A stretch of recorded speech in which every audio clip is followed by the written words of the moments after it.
Hello there, this is LEGO Dynasty, and today I'm bringing my review of the LEGO Ninjago Dragons Rising Zane's Dragon Power Spinjitzu race car. It's set number 71791, comes with 307 pieces, and is rated ages 7 and up. Now this set retails in the United States for $29.99 and in Canada for $39.99. Now without further ado, let's kick off this review, starting with the box.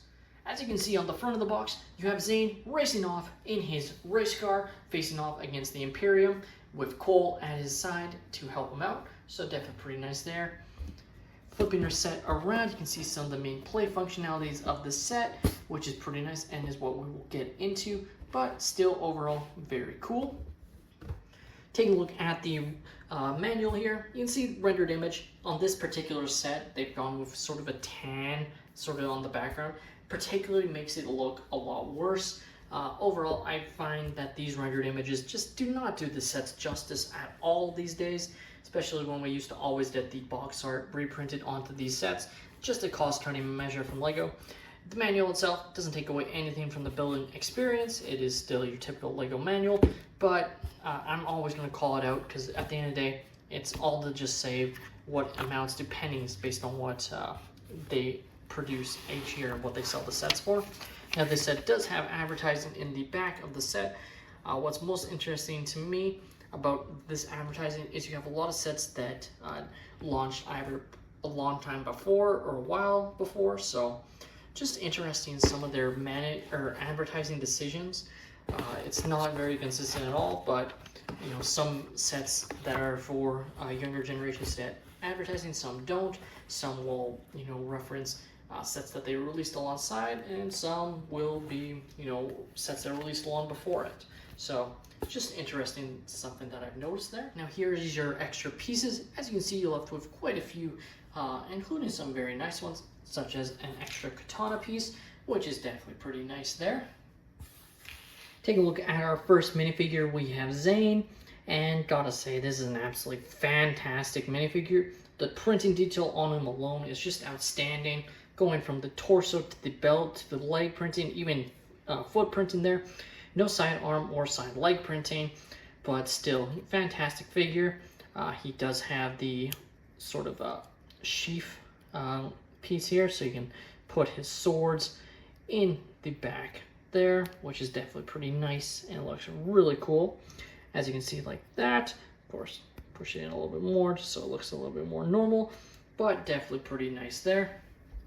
Taking off his, you know, sort of hood piece, reveals his rather hidden face, but we'll show off his back face print here first. As you can see, a little bit more angry versus his other one will be a little bit more stoic. Let's flip it around, which looks like that. As you can see, definitely pretty nice. Taking off these parts here just to show off the rest of his printing detail. You can see looks really nicely done there on both sides. Just outstanding. Our next minifigure is Cole, who, again, another outstanding minifigure with the printing detail, also from the torso to the belt to the leg printing, as you can see there, and feet printing as well. Really outstanding design. Taking off his face print, you can see his, you know, sort of ninja, you know, face there with the part there. Flipping around, you have it off of his face, revealing his full face print, which looks really good as well. Also taking off this part here to show off the torso print. Looks like that. Really nicely done there, I have to say. And this is the same part as Zane has, so you have the space for the swords to go in, which is pretty nice as well. Moving on to our first villain, including the set, you have the Imperium Guard Commander, and this is a really nice minifigure as well. He has this really cool sort of claw weapon, taking that off to show, again, fantastic printing. Obviously, Ninjago is LEGO's owned IP, so they definitely put a lot more detail into these figures than what they would normally do cost-cutting measures on other themes, like licensed themes, but just fantastic. Like, no arm or side leg printing either, but the torso to the belt to the leg printing, just outstanding. You can take a look at the face print. Not double-sided, of course, but does have printing on both sides, just in terms of a double-sided face. Taking off that part there, just great printing detail, really unique parts that, as far as I'm aware, are all brand new for this character. Just really nicely done there. And our final minifigure is an Imperium Claw Hunter, and this one also has this really awesome molded weapon I mentioned in one of my previous Ninjago reviews. I believe this is the exact same weapon, but Ninjago getting this freaking amazing unique mold. And meanwhile in Star Wars, with weapons like the Darksaber, we don't get a special mold for it. So little things like that, like it's just really cool design, like just fantastic looking, I have to say. Moving away to the torso and leg printing, as you can see, also fantastic. Taking off the face print, as you can see, is double-sided printed, but only one side is meant to be the face print, which I believe is this one. Taking off this really cool armor piece here to reveal the torso and back printing a little bit better. Just really cool looking, I have to say. Now, also included is what I assume to be some sort of like little robot that the Imperium uses. Not 100% sure what this thing is called. Not an actual minifigure, but just something for you to play with and imagine the ninjas are fighting, as the, you know, sort of blades on both sides. Definitely pretty fun little build, but nothing like crazy.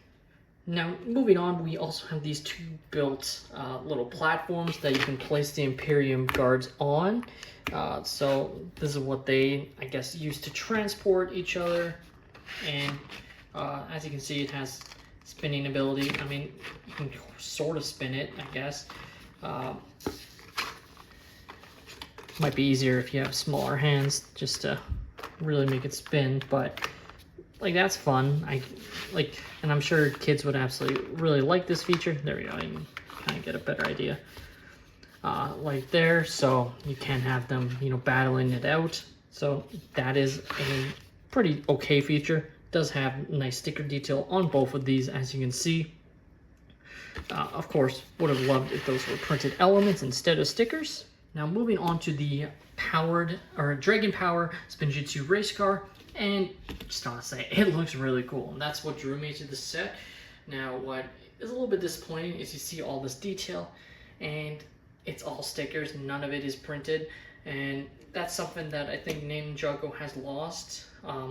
They get these really unique molds of these weapons, but they're starting to get more and more stickers in their sets than what I feel like they used to have in the past, rather than unique prints. So definitely would have liked to see at least some of these printed. Some of them, yeah, I understand why they're stickers, like these ones here, just based on the parts it is on. But some of these, like right over here, and even right here, like I think those should have easily been printed elements, and definitely would have been preferred, in my opinion. But the overall race car, I have to say, just looking at it, just looks really cool. Like it is, I wouldn't say imposing, but it just looks really awesome. Now, of course, you can have Zane drive the race car, but you do have to move his weapons, where you actually have these clips on the side here that you can attach them to, which is nice. Definitely was necessary in a set like this to have, but yeah, there was no way just to have him have it. Like, I guess technically he could hold it here, but it would just look awkward. So it definitely was necessary to have a separate space for them, and glad that they included it. Now, front also has some additional katanas, so you're actually left with 7 katanas, which is pretty cool since one was an extra piece. So definitely, if you need some Lego katanas, this is a set to get just for the amount. And even some of the other, you know, part usage, you have these Lego gold guns used sort of as like exhaust ports, which is really cool. Like the part usage itself is fantastic. You have these really cool ball pieces here.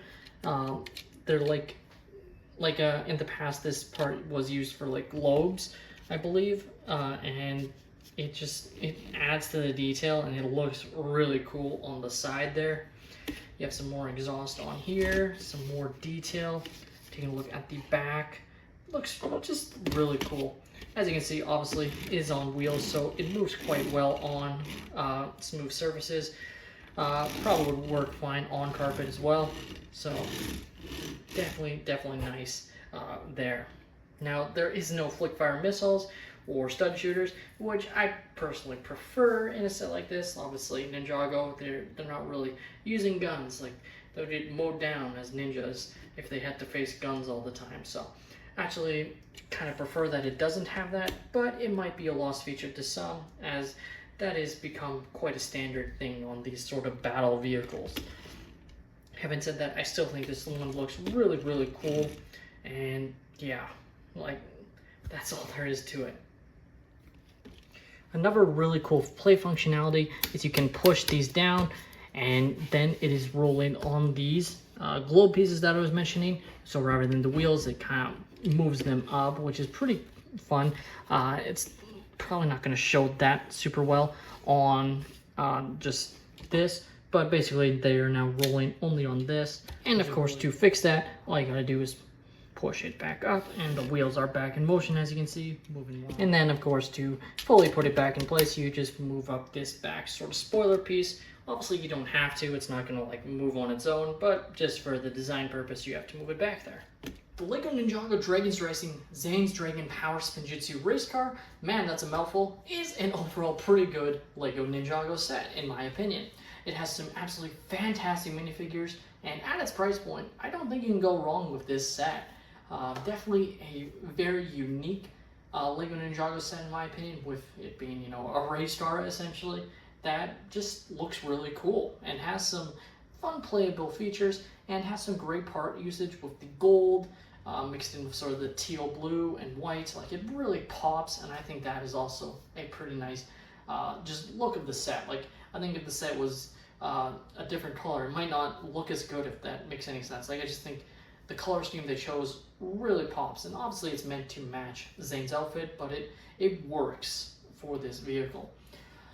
With that being said, that's all my opinion. Let me know your thoughts on this LEGO Ninjago set in the comments down below. Are you guys a fan of this set, or realistically of the other LEGO Ninjago sets that have released recently, or do you think Ninjago has fallen off a little bit? Let me know in the comments down below. Please leave a like and subscribe if you have enjoyed, and have a great day, everyone.